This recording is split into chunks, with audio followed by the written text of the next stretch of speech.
Salut à tous, je vais vous montrer aujourd'hui une decklist pour le deck Dragon Blanc Yeux Bleus, un deck qui reste assez compétitif en 2018. Je vais vous montrer d'abord les cartes à avoir dans le deck, ensuite dans l'extra deck et dans le side deck. Et finalement, je vous montrerai quelques combos qu'on peut faire avec le deck pour vous montrer comment il fonctionne. Alors tout d'abord, il vous faudra 3 fois le Dragon Blanc Yeux Bleus, la carte mascotte du deck. 3 fois Dragon Blanc Alternatif, une carte qui s'invoque depuis la main en dévoilant un Dragon Blanc aux yeux bleus dans la main.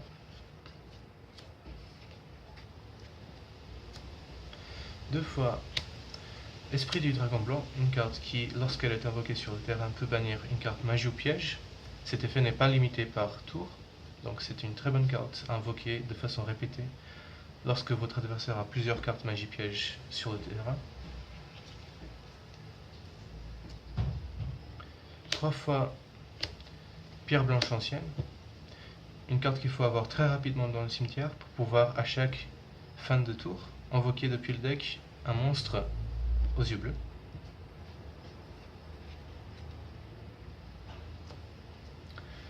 Pierre Blanche Légendaire, une carte qu'il faut envoyer au cimetière surtout quand vous avez un Dragon Blanc alternatif dans la main mais pas de Dragon Blanc. Ensuite 3 fois Sage aux yeux bleus.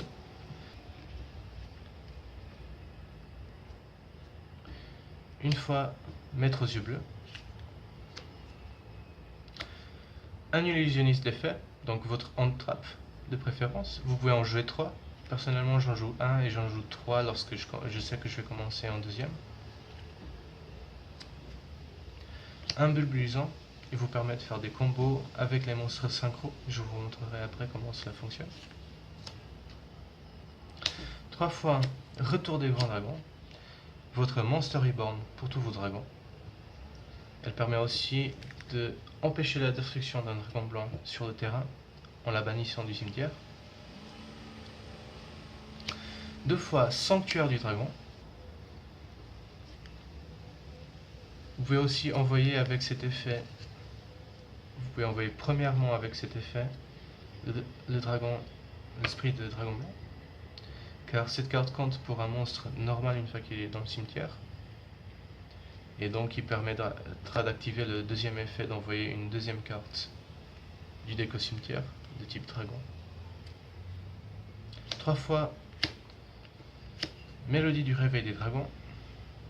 Cette carte vous permet d'ajouter l'un des deux Dragon Blanc ou Dragon Blanc alternatif du deck à la main, donc de préférence les deux. 3 fois Transaction. On joue un deck avec 8 monstres niveau 8, donc c'est très important d'avoir cette carte pour ne pas avoir des mains mortes. Une fois Enterrement Inutile, une fois une carte qui s'utilise selon la situation, soit avec Maître, soit avec Bulbe Luisant ou avec l'une des deux pierres anciennes ou pierres légendaires.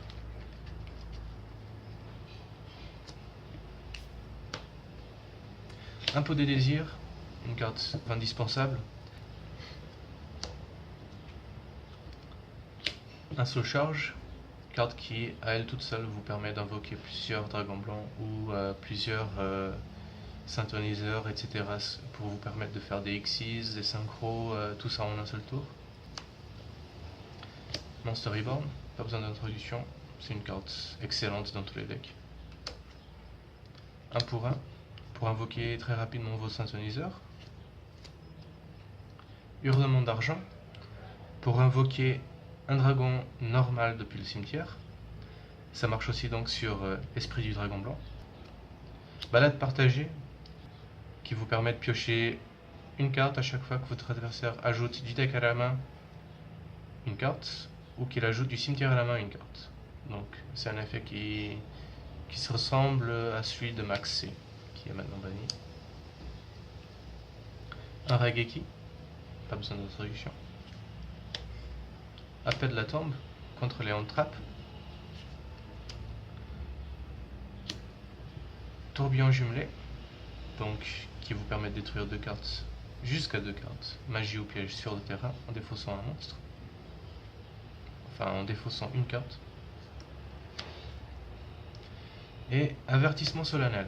Elle vous permet d'annuler une invocation, n'importe laquelle. C'est une très bonne carte à utiliser quand vous savez que votre adversaire va invoquer un monstre que vous aurez du mal à gérer. Je vais maintenant vous montrer les cartes pour l'extra deck. Donc je vais passer assez vite dessus et je vous montrerai après comment on fait le combo avec. Alors, tout d'abord, Chevalier du Cauchemar, Cerbère et Sirène. Ensuite, Décodeur Bavard, Dragon Argent, Château dans le ciel, Dragon Étincelle, Poussière d'étoile, 2 fois Dragon Esprit aux yeux bleus,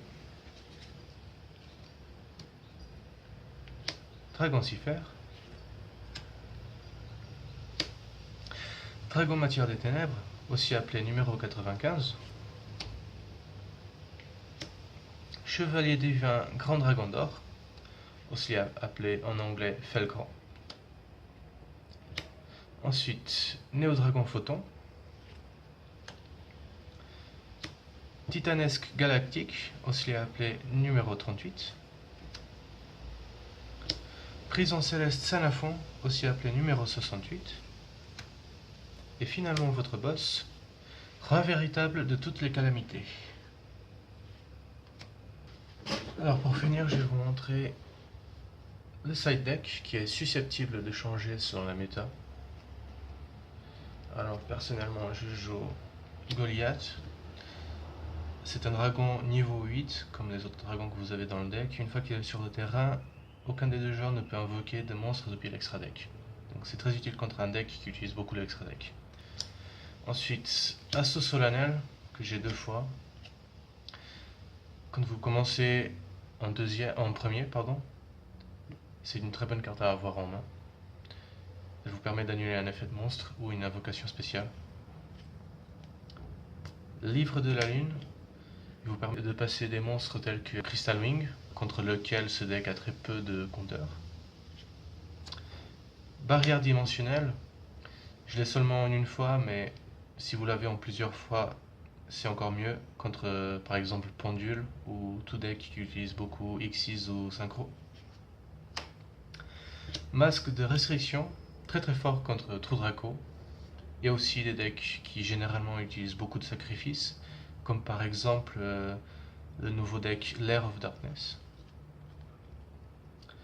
Libération d'âme, que je joue 2 fois, alors c'est une carte peu connue, que vous devez jouer quand vous commencez en deuxième contre un deck qui utilise beaucoup le cimetière. Elle vous permet de bannir depuis le cimetière 5 cartes de votre choix. Pas forcément 5, donc c'est entre 1 et 5 cartes à votre choix, de n'importe quel cimetière. Appel de la tombe, donc je l'ai aussi en main deck, mais voilà, quand on joue contre un deck qui a beaucoup de hand trap, on la joue à 3 dans le main deck. Ordre impérial, très très fort contre actuellement Sky Striker, ou contre tout deck qui utilise beaucoup de cartes magie. Elle vous limite aussi, donc je ne la joue pas en main deck, mais contre des decks qui utilisent beaucoup plus que vous les cartes magie, c'est une bonne carte. J'utilise ce kaiju là, ce Dogoran, ça peut être aussi Gamme Ciel, je l'utilise parce qu'il est niveau 8. Finalement, Mur Impérial, contre des decks qui dépendent beaucoup de l'effet pour bannir, vous utilisez un Mur Impérial. On va faire quelques mains pour tester un peu ce deck. On va commencer.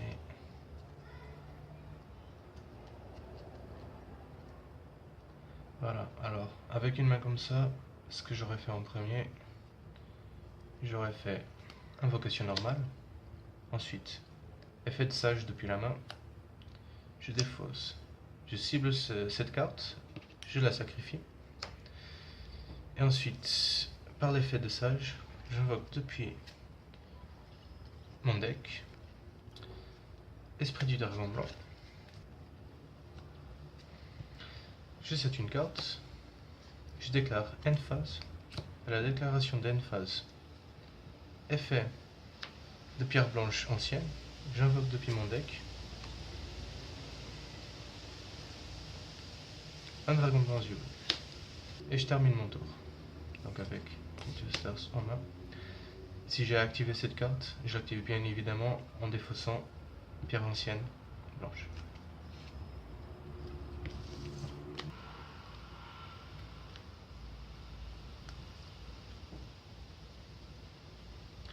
Alors là on peut faire des choses un peu plus intéressantes déjà.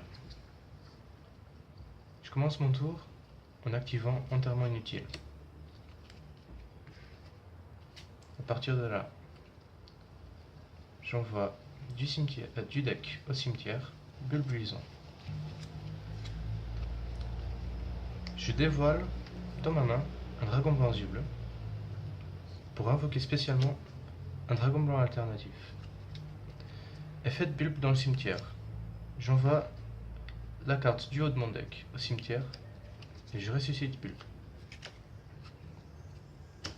J'utilise ces deux monstres pour faire une invocation synchro de niveau 9.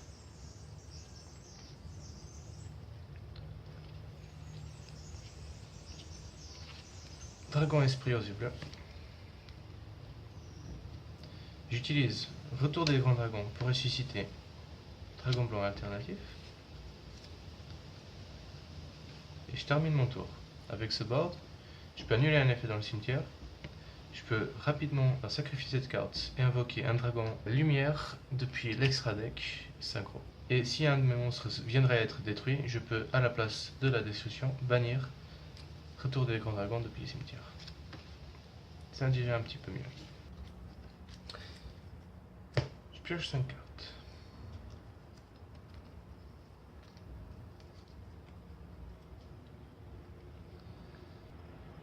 Alors là, je vais commencer par faire un pour un. Je rôde ma main au cimetière, dragon blanc aux yeux bleus, et j'invoque spécialement un monstre de niveau 1 depuis mon deck. Alors, soit je peux le faire avec Bulbe luisant, soit je peux faire avec n'importe quel autre niveau 1, puisque là, comme j'ai maître dans la main un niveau 1 synthoniseur, je peux faire le combo pour roi véritable de toutes les calamités. On va invoquer ça.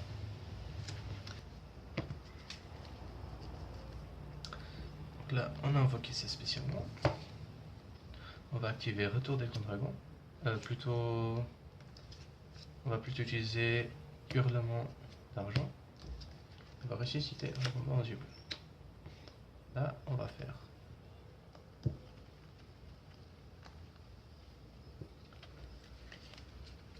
Dragon esprit aux yeux bleus. Ensuite, j'active l'effet de Dragon esprit aux yeux bleus. Je le sacrifie pour invoquer depuis mon extra deck un monstre dragon synchro lumière. Je choisis Dragon étincelle. Je fais une invocation normale de maître aux yeux bleus. Et là, je fais de nouveau une invocation synchro niveau 9 de château dans les nuages. Effet de château dans les nuages. Je ressuscite dans mon cimetière un monstre de niveau 9. Je vais ressusciter Dragon esprit aux yeux bleus. Je fais une X6 niveau 9. X6 rang 9, pardon.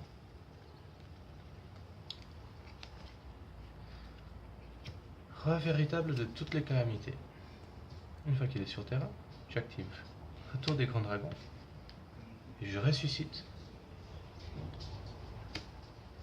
Dragon étincelle poussière d'étoile. L'effet de Roi véritable de toutes les calamités, c'est que une fois en effet rapide, je peux détacher une carte et déclarer un type de monstre, donc feu, eau, lumière, ténèbres, peu importe. Jusqu'à la fin du tour où j'ai déclaré cet effet, tous les monstres du type déclaré ne peuvent pas activer leurs effets, et tous les monstres sur le terrain sont de ce type-là. Donc par exemple, si en face on a un monstre type feu, et que j'ai déclaré type ténèbres, ce monstre devient type feu. Ténèbres aussi, et il ne peut pas activer ses effets. Alors, une fois qu'on est là, en général, on passe ce tour à l'adversaire. on regarde un peu ce qu'il joue pour savoir quel type de monstre il joue a priori. Et dès qu'on sait ce qu'il va jouer, on active l'effet, on déclare le type de monstre en face qui va le plus gêner notre adversaire. On fait en chaîne 2 effet de Stardust sur rat véritable. Avant la résolution de cet effet, on fait chaîne 1, chaîne 2. Avec cet effet, on va cibler rat véritable. Comme ça, il est indestructible par combat ou effet de carte une fois. Et comme ça, l'adversaire ne peut pas s'en débarrasser si facilement que ça. Et donc, jusqu'à la fin du tour, résolution de l'effet de rat véritable. Tous les monstres sur le terrain sont du type qu'on a déclaré. Ils ne peuvent pas activer leurs effets. Là, pour la plupart des decks, on fait essentiellement perdre un tour à l'adversaire. Sachant que ça, on peut le faire aussi pendant notre tour, et on peut le faire 2 fois au total, puisqu'on commence avec 2 charges. Le combo le plus important, on peut aussi le faire si on est plus tard dans la partie et qu'on a commencé avec seulement un dragon esprit aux yeux bleus. Voilà, disons qu'on a commencé avec ça, on n'a pas réussi à sortir notre Calamities. Disons que voilà, en fin de partie, il se retrouve au cimetière, et que nous, on a, disons, un dragon blanc et n'importe quel synthoniseur de niveau 1. Bah voilà, là en fin de partie, on peut le faire quand même, parce que tout ce qu'on a à faire, c'est de faire notre château dans le ciel, ressusciter à niveau 9. Ça peut être lui, ça peut être aussi celui-là, dragon argent. Voilà, c'est pareil, il est niveau 9. Là, hop, on fait notre notre Xyz niveau 9, rang 9, Calamities, et voilà. Je pense avoir fait le tour de tout ce qu'il y a à savoir pour ce deck. J'espère que ça vous aura aidé pour jouer Dragon Blanc aux yeux bleus, et n'hésitez pas à vous abonner pour les prochaines vidéos sur les decks que j'ai prévus dans Metaphys, Satellite Knight, Gookie et aussi World Chalice. Merci à tous et à la prochaine.